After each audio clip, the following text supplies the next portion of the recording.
Bismillahirrahmanirrahim. Assalamualaikum warahmatullahi wabarakatuh.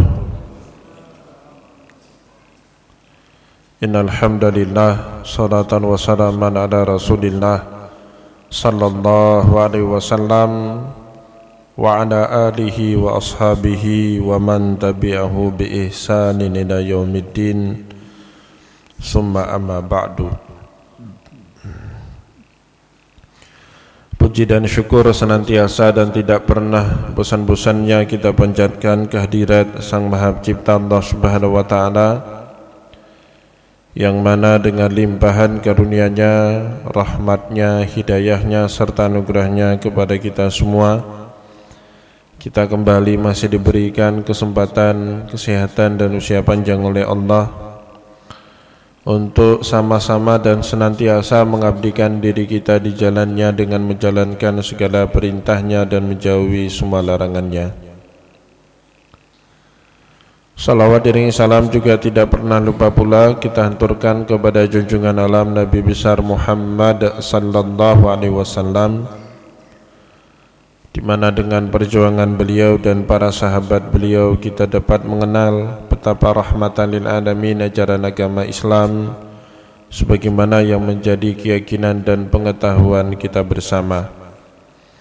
Bapak Ibu kaum muslimin dan muslimat yang dimuliakan oleh Allah, mari pada kesempatan subuh yang barokah ini sambil kembali kita niat iktikaf di rumah Allah, mari sama-sama kita kembali melanjutkan pengajian hadis kita dengan kitab Sahihul Bukhari. Dan insyaallah pada subuh kali ini kita kembali membahas Kitabul Iman, kitab yang kedua di dalam Sahih Bukhari, Kitabul Iman, pada bab 36, Babu Khaufil Mu'mini min an yahbata amaluhu wa huwa la yash'ur. Bab yang membahas mestinya ada rasa takut bagi seorang mukmin kalau amal soleh yang selama ini dia kerjakan menjadi sia-sia di hadapan Allah dan dia tanpa menyadari hal itu. Nah, pada bab 36 ini kita akan membaca hadis nomor 49, di mana hadis ini diriwayatkan oleh gurunya Imam Bukhari, Qutaibah bin Sa'id. Akhbarana Qutaibah bin Sa'id haddatsana Ismail bin Ja'far an Humaidin an Anasin qala akhbarani Ubadah bin Samit radhiyallahu anhu, dari sahabat Rasulullah Ubadah bin Samit, salah seorang sahabat Ansar termasuk dalam deretan 10 orang yang paling banyak merawi hadis dari Rasulullah sallallahu alaihi wasallam. Beliau meriwayatkan kepada kita sebuah hadis, anna Rasulullah sallallahu alaihi wasallam kharaja yukhbiru bilailatil qadri. Suatu hari Rasulullah sallallahu alaihi wasallam keluar dari rumahnya ingin memberitahu banyak orang, ingin menyampaikan kepada khalayak ramai bilailatil qadri, tentang kapan itu datangnya malam Lailatul Qadar. Jadi Bapak Ibu, informasi tentang Lailatul Qadar itu disampaikan sendiri oleh Allah Subhanahu wa taala dalam surat Al-Qadar. Inna anzalnahu fi Lailatul Qadar. Bahkan Allah Subhanahu wa taala juga turut mendefinisikan apa itu malam Lailatul Qadar. Wa ma adraka Lailatul Qadar. Lailatul Qadri khairum min alfi syahr. Jadi Allah ikut turut mendefinisikannya. Tapi di dalam ayat itu Allah Subhanahu wa taala tidak menjelaskan Lailatul Qadar itu di mana, kapan dia datang, pada tanggal apa yang harus kita lakukan. Sampai suatu hari Rasulullah sallallahu alaihi wasallam diilhamkan sama Allah mengenai tanggal-tanggal Lailatul Qadar itu dapat dijumpai oleh orang beriman. Nah, untuk itulah, karena salah satu sifat wajib dari Rasulullah sallallahu alaihi wasallam tabligh, yang menyampaikan. Jadi Rasulullah apapun yang disampaikan oleh Allah kepada beliau, wajib hukumnya beliau kembali menyampaikan kepada ummahnya. Nah, inilah tujuan atau makna daripada hadis yang diriwayatkan oleh Ubadah bin Samit radhiyallahu anhu. Anna Rasulullah sallallahu alaihi wasallam kharaja yukhbiru bilailatul qadr. Rasulullah sallallahu alaihi wasallam keluar dari rumahnya untuk memberitahu kepada banyak orang tentang kapan, ya bukan Lailatul Qadarnya, karena Lailatul Qadar itu diberitahu langsung sama Allah dalam surat Al-Qadar. Tapi maksud dari riwayat ini sebagaimana dijelaskan oleh Imam Ibnu Hajar, tujuan Nabi Muhammad di sini memberitahu tanggal apa-apa saja atau di bulan mana saja. Kita harus bazlul juhdi, ya harus berkorban ekstra untuk mendapatkan Lailatul Qadar dibandingkan waktu-waktu yang lain. Pada saat Nabi Muhammad SAW keluar dari rumahnya, terjadi suatu peristiwa. Fatalaha rajulani minal muslimin, ada dua orang sedang berdebat, beradu argumen, bertengkar. Ya, fatalaha rajulani minal muslimin. Nah, ini disaksikan di hadapan Rasulullah SAW.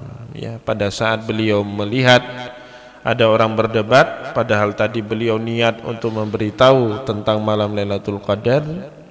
Disitulah kemudian Nabi Muhammad SAW bersabda, yang sabdanya ini diriwayatkan oleh sahabat Ubadah bin Samit radhiyallahu anhu. Faqala, apa kata Rasulullah melihat peristiwa itu? Inni kharajtu li ukhbirakum bilailatil qadri. Sebenarnya saya kemari sengaja keluar dari rumah saya dan saya mengumpulkan kalian di tempat ini untuk memberitahu kalian tentang kapan dan di mana kalian bisa mendapatkan malam Lailatul Qadar. Wa innahu talaha fulanun wa fulanun farufi'at. Tetapi pada saat saya ingin menyampaikan itu, ternyata di hadapanku ada orang si fulan dan si fulan sedang berdebat. Maka kemudian pun Allah Subhanahu wa taala mengangkat kembali pengetahuanku tentang malam Lailatul Qadar itu. Nah, ini Bapak Ibu. Awalnya Rasulullah SAW diberitahu sama Allah tanggal apa-apa saja malam Lailatul Qadar, tapi karena ada orang berdebat di hadapan Nabi Muhammad SAW pada saat itu, kemudian tiba-tiba unsia, ya Rasulullah dilupakan sama Allah Subhanahu wa taala tentang malam Lailatul Qadar itu kapan akan datang kepada umatnya. Nah, di sini kan menunjukkan Bapak Ibu kalau al-jadal wal munadharah itu lebih banyak afatnya. Afat itu lebih banyak bahayanya. Ya, maka kemudian Imam Al-Ghazali menyediakan bab khusus dalam Ihya Ulumuddin Bapak Ibu. Nama judul babnya Afatul Jadal wal Munadharah. Bahayanya debat dan beradu argumen.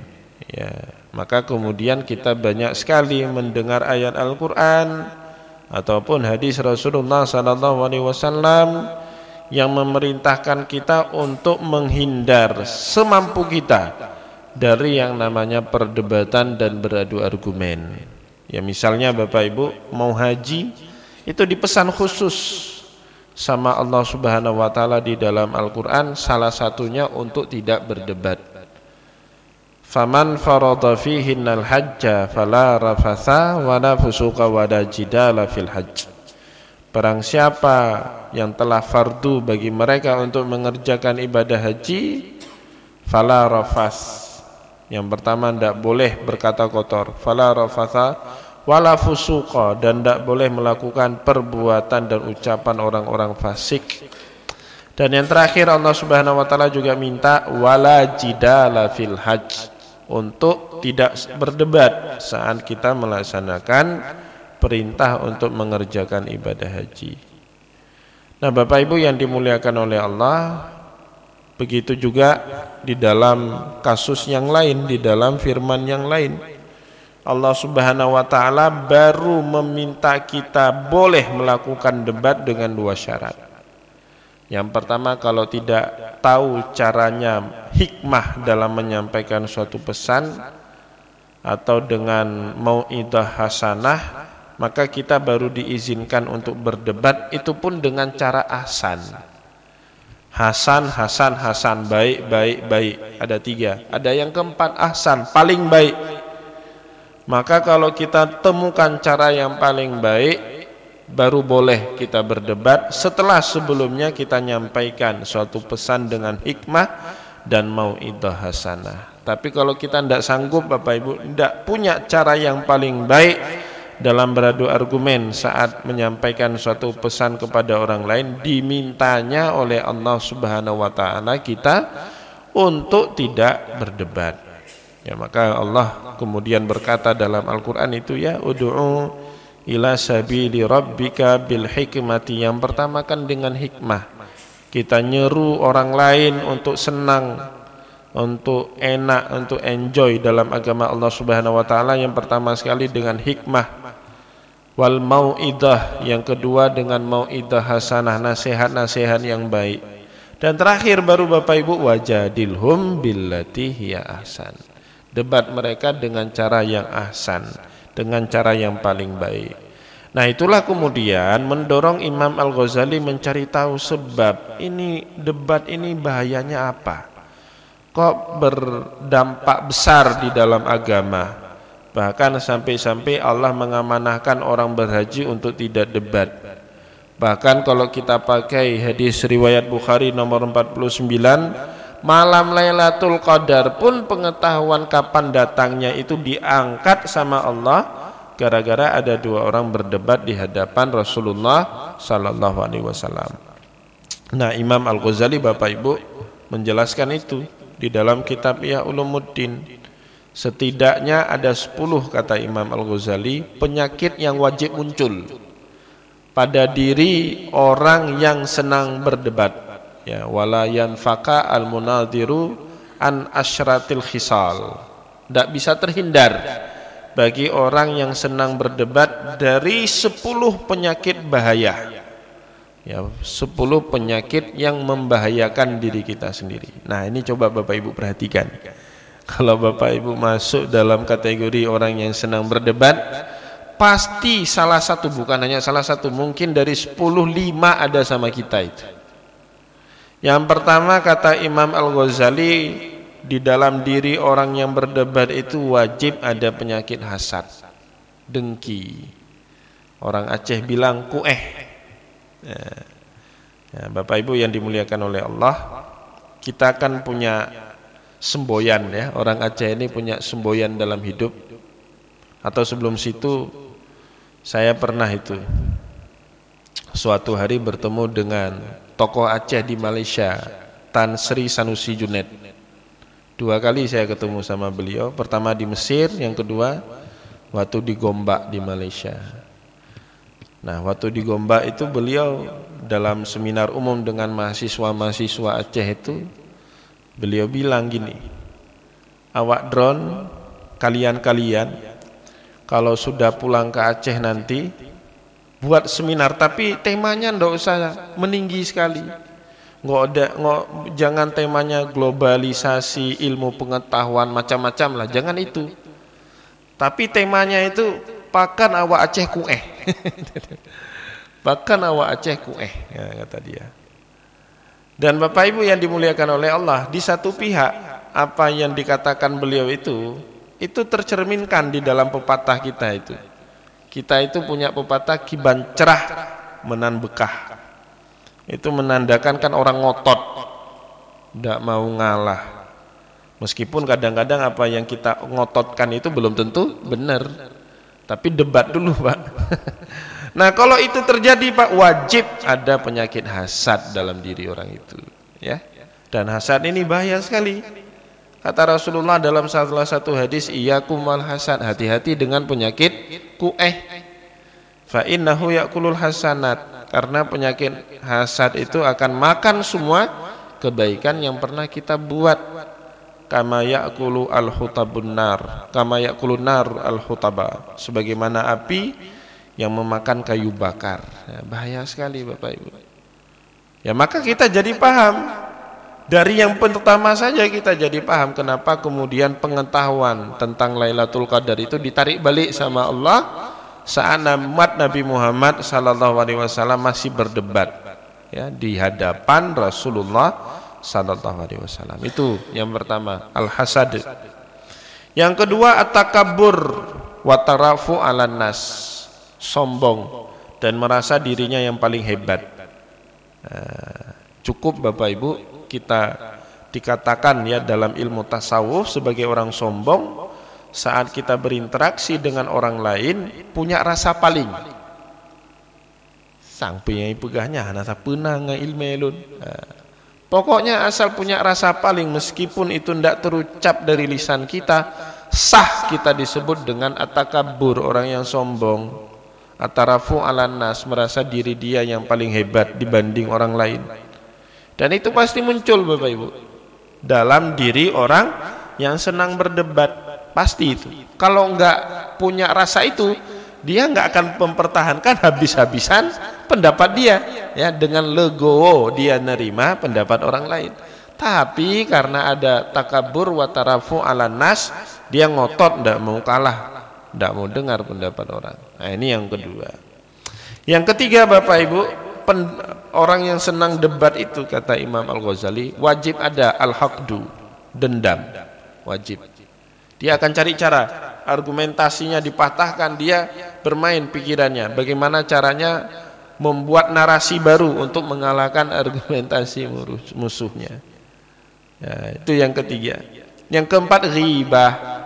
Pasti dia akan ghibah di belakang ya, ghibah. Nah kalian lo debat mana? Hayrat kan talu kok ghibah. Padahal ghibah itu Pak, antakula lahma akhihi maitan fakarihtumu. Kita seperti makan bangkai saudara kita, padahal tidak ada satupun kita yang mau makan jasad ataupun bangkai orang yang sudah meninggal dunia. Nah itu ghibah. Yang berikutnya, yang kelima, tazkiyatun nafsi, merasa diri sendiri yang paling suci sehingga dia membela habis-habisan pendapatnya, pendapat orang lain tidak ada yang benar. Yang keenam Bapak Ibu, atajassus wa tatabu'u auratin nas. Tajassus, mencari-cari kesalahan orang ya, kalau ada salah dia carikan. Nah Pak, ada Bapak Ibu orang hadir ke majelis pengajian tujuannya bukan untuk mencari ilmu, tapi ya lum-lum, gemita-minta kesalahan orang. Dia cari-cari, dia tunggu-tunggu ini. Pada saat tengkunya salah ngomong, udah dihantam sama dia. Itu tajassus wa tatabu auratin nas. Pendebat Bapak Ibu wajib ada sifat ini. Kalau nggak ada, dia nggak akan berdebat. Pada saat ada yang keliru dari pembicaraan lawan debatnya, itulah yang dipakai oleh seorang pendebat untuk menjatuhkan lawan debatnya. Yang ketujuh, an-nifaq, munafik. Dan yang kedelapan, al-farhu limasawatin nas wal ghammu limasarihim fih. Senang kalau orang lain tertimpa musibah dan bahagia kalau orang lain itu ditimpa kesulitan. Nah, itu diceritakan juga oleh Allah ya dalam Al-Quran. In tusibka hasanatun tasuhum. Ciri-ciri orang yang senang debat itu, kalau kamu dapat intusibka musibatun, intusibka hasanatun tasuhum, kalau kamu mendapatkan kebaikan dari Allah, itu membuat mereka gundah. Wa intusibka sayyi'atun yafrahu biha. Tapi kalau kamu mendapatkan ujian dari Allah, mereka senang. Itu ya. Yang kemudian yang ke-9, riya. Orang yang senang debat itu riya Bapak Ibu. Dan yang ke-10, al-istikrahu anil haqqi wa karahatihi wal hirsu alal mamarati fih. Dia enggan menerima kebenaran. Al-istikrahu anil haqq, anil haq ya, jadi dia tidak mau menerima kebenaran. Padahal Bapak Ibu, nah ini ya, apa itu syarat ahsan dalam debat? Allah tadi mengatakan di dalam Al-Quran, wajadilhum billati hiya ahsan. dan temukan cara terbaik kalau kamu mau berdebat dengan orang lain. Cara terbaik itu Bapak Ibu salah satu rukunnya, kata Imam Al-Ghazali dalam kitab Ihya Ulumuddin, kita enggak sungkan mengakui kebenaran jika memang lawan debat kita itu argumennya lebih benar daripada kita. Jadi pada saat orang mau masuk dalam dunia perdebatan, dia harus punya mental. Dia siap menerima kebenaran meskipun itu keluar dari mulut lawannya, dari mulut musuhnya. Sama Bapak Ibu kayak kita kehilangan anak, kata Imam Al-Ghazali. Kita sayang sekali sama seorang anak kita, suatu hari dia hilang. Kita itu pada saat itu tidak peduli. Siapapun yang menemukan anak kita yang hilang, pasti kita akan senang dan mengucapkan terima kasih kepada orang itu, meskipun yang menemukan anak kita hilang itu adalah musuh bebuyutan kita. Ya kan Pak? Hilang anak kita hari ini, 2 hari nggak pulang ke rumah, kita berikan pengumuman, masuk surat kabar, masuk televisi, polisi pada cari ke sana kemari. Ternyata Bapak Ibu seminggu kemudian anak kita ketemu. Yang nemuin anak kita itu musuh bebuyutan kita itu. Kira-kira Bapak Ibu nerima nggak anak? Kan anak lonely karena yang nemuin itu adalah musuh kita. Kan nggak seperti itu Pak. Kita senang luar biasa. Bahkan kesenangan kita itu mengalahkan kebencian kita kepada dia. Kebencian kita kepada si penemu anak kita.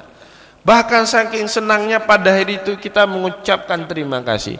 Dan begitu senangnya boleh jadi hari itu kita maafkan dan kita minta maaf dengan kesalahan kita dengan musuh kita pada hari itu.